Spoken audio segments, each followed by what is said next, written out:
On the evening of January 6, 1982, the ski resort town of Breckenridge, Colorado played host to the disappearances of two young women, Annette Schnee and Bobbie Jo Oberholzer. Both women relied on hitchhiking to navigate the mountainous region. Apparently, during that time in this location, hitchhiking was pretty normal and common. Nobody worried about their safety for the most part since the community was tightly knit. Annette Schnee, a 21-year-old originally from Sioux City, Iowa, had relocated to Colorado in search of new opportunities and adventure. She had attended East High School in Sioux City and later graduated from Patricia Stevens College. In Colorado, Annette held down multiple jobs, including one at the Holiday Inn in Frisco and another at the Flipside Bar in Breckenridge. Annette was known to be responsible and reliable amongst her friends and family. On January 6, 1982, Annette was last seen around 4:50 p.m. at the drugstore in Breckenridge. She was preparing for her evening shift at the Flipside Bar.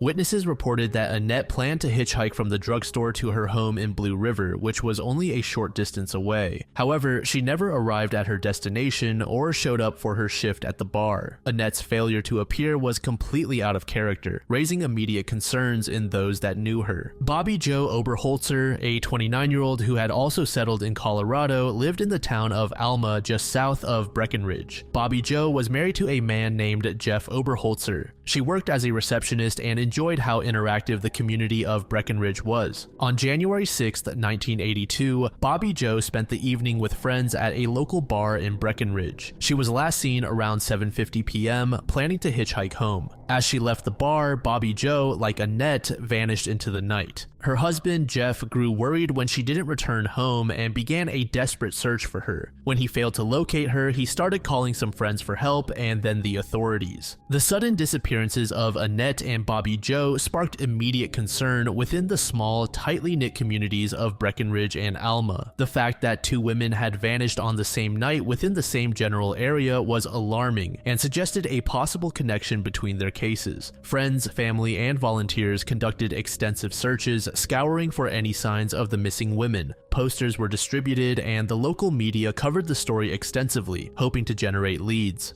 The search continued the next day on the 7th. Jeff and his search party roamed the area of Hoosier Pass, which was about 10 miles from Breckenridge. During the search, Jeff and his team discovered several personal items belonging to Bobbie Jo scattered near Hoosier Pass. These included her driver's license, a backpack, and a blood-stained tissue, all found alongside the snow-covered road. Later that same day, the searchers made a grim discovery. Bobbie Jo's body was found lying face up in a snowbank. She had 2 gunshot wounds in her chest. Her left wrist had an 18-inch zip tie, suggesting she had been restrained. Nearby, searchers found an orange sock that did not belong to her. Investigators speculated that this sock could lead them to another victim of the killer or to the killer themselves. The discovery of Bobbie Jo's body sent waves through the community. It was a sort of wake-up call, informing the residents that there is still danger even in such a peaceful town. The search efforts had shifted into a crime scene investigation, with law enforcement focusing on collecting evidence and identifying potential suspects. While Bobbie Jo's fate was quickly determined, Annette Schnee's whereabouts remained a mystery for several months. Her family and friends conducted exhaustive searches covering vast areas of the terrain around Breckenridge. They distributed missing person flyers, contacted local media, and enlisted the help of volunteers, but their efforts yielded no immediate results.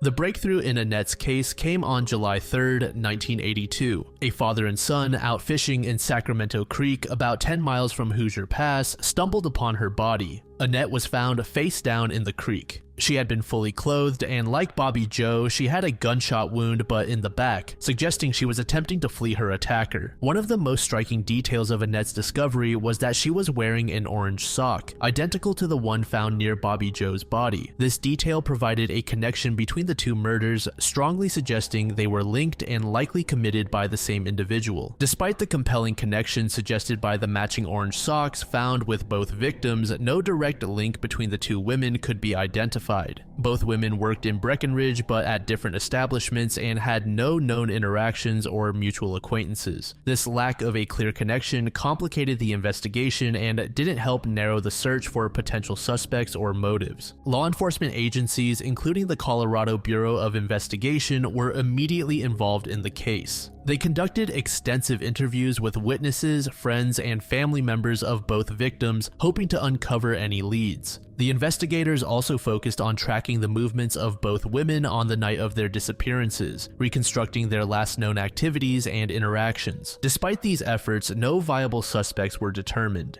The remote and rugged terrain of the crime scenes made thorough searches challenging, and the limited forensic technology available at the time limited the investigators' ability to analyze evidence effectively. As months turned into years, the case grew cold. Despite the lack of progress, the case was never officially closed. Law enforcement maintained open files and periodically revisited the evidence, hoping for new developments or breakthroughs that could reignite the investigation. In 1989, former Denver detective Charlie McCormick got involved in the case. Hired by Annette's family as a private investigator, McCormick was confident that the case would be solved as technology advanced. By the early 2000s, law enforcement agencies began to revisit old evidence with the hope that new forensic techniques could yield fresh leads. The preserved evidence from the crime scenes, including the orange socks and other items found with the victims, were re-examined using these advanced methods. McCormick was still involved in the case, and he worked with law enforcement. The most significant breakthrough in the case came in 2020 with the use of genetic genealogy. The CBI partnered with United Data Connect to build a genetic profile using DNA evidence from the crime scenes. This research led to a family tree that included two brothers, one of whom lived in Colorado. Alan Lee Phillips emerged as a prime suspect. Alan was focused on for the investigation, and it was realized that he was rescued on January 6, 1982. His truck had gotten stuck in the snow, and he had been pulled out by local fire chief Dave Montoya. At the time, no one connected him to the murders. In February 2021, police obtained Phillips's DNA from a discarded napkin, which matched the DNA found on evidence from both crime scenes. Phillips was arrested on February 24, 2021. The trial of Alan Lee Phillips commenced in August of 2022, about 4 decades since the crime. Witnesses played a critical role in painting a picture of Phillips's behavior and character. Testimonies included accounts of Phillips's suspicious activities on the night of the murders, as well as incidents from his past that suggested a tendency for violence. On the 5th day, the jury returned with a unanimous decision finding Alan Lee Phillips guilty on all charges, including first-degree murder and second-degree kidnapping. He received a life sentence without the possibility of parole for the murders of Annette Schnee and Bobbie Jo Oberholtzer.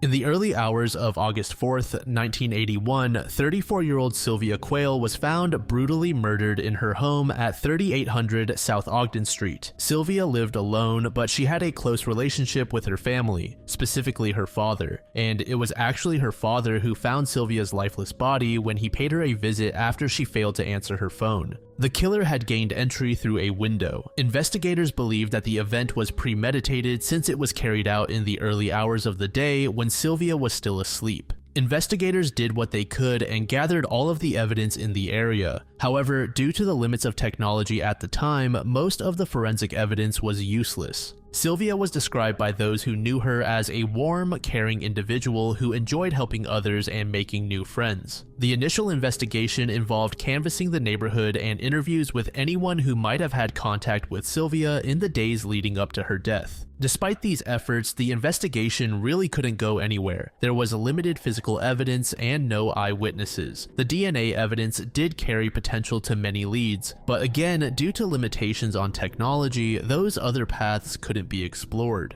Authorities found multiple stab wounds, a gunshot wound, and strangulation marks on Sylvia, indicating a long struggle. One piece of evidence that stood out was a rug near Sylvia's body, which appeared to contain foreign material that could be crucial for identifying the killer. Amongst the people interviewed was Sylvia's ex-boyfriend, but he was eliminated from the list of suspects pretty quickly. In 1983, the investigation took a major turn when two men named Otis Toole and Henry Lee Lucas confessed to killing Sylvia Quayle. Both men had been convicted of murders in the past. Their confessions included specific details about the crime scene that only the killer could have known, leading investigators to initially believe they had found the culprits. However, subsequent DNA testing later ruled them out. Their confessions were false and likely made for attention or to claim credit for a crime they did not commit. Then in the year 2000, a DNA profile was generated using the sample found on the rug in Sylvia's room. But this profile didn't lead to any matches in the combined DNA index system, leading to yet another dead end in the investigation.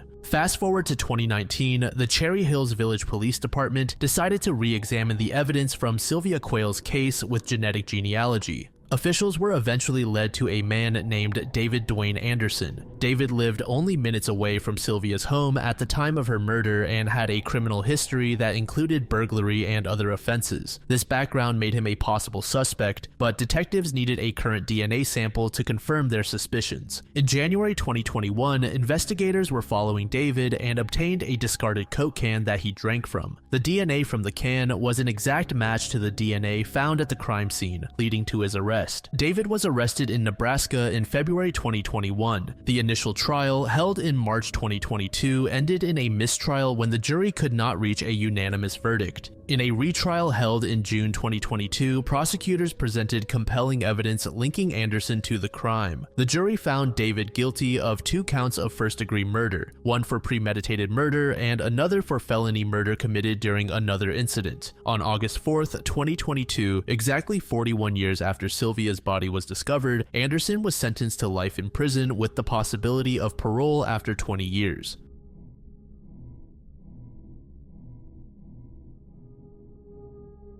On January 21, 1987, Gabriel Nagy, a married father of 2 from Sydney, Australia, left his workplace in Rosebery with plans to return home early that day. He called his wife to let her know that he would be home soon, but he never arrived. Instead, his car was found abandoned and burned out on the Pacific Highway north of Sydney. For obvious reasons, this set off alarm bells. Initial suspicions mainly involved foul play. Investigators were confident that the fire was set deliberately. The authorities launched an extensive search operation, but weeks turned into months with no sign of Gabriel or clues about his whereabouts. After the news of Gabriel's disappearance, almost the entire community came forward to assist in the search. Friends, neighbors, and colleagues joined the search efforts, distributing flyers and canvassing neighborhoods. They combed through areas where Gabriel was last seen, hoping to uncover clues that could lead to his whereabouts. Gabriel was a member of the local Masonic lodges, who played a key role in the search. They were able to use their extensive networks to rapidly spread information not only locally but internationally in regards to Gabriel. The media quickly picked up on Gabriel's disappearance, providing a boost in public awareness. Despite the extensive search efforts, the investigation into the case didn't go very far. The burned car offered few clues, and there were no witnesses who could provide information about what had happened to him. The lack of concrete evidence made it difficult for the police to develop a clear theory about Gabriel's fate. While it was commonly believed that foul play was involved, investigators also proposed the possibility that this was an accident or maybe Gabriel voluntarily disappeared. They interviewed his family, friends, and colleagues to gather any information that could shed light on his state of mind and potential reasons for his disappearance.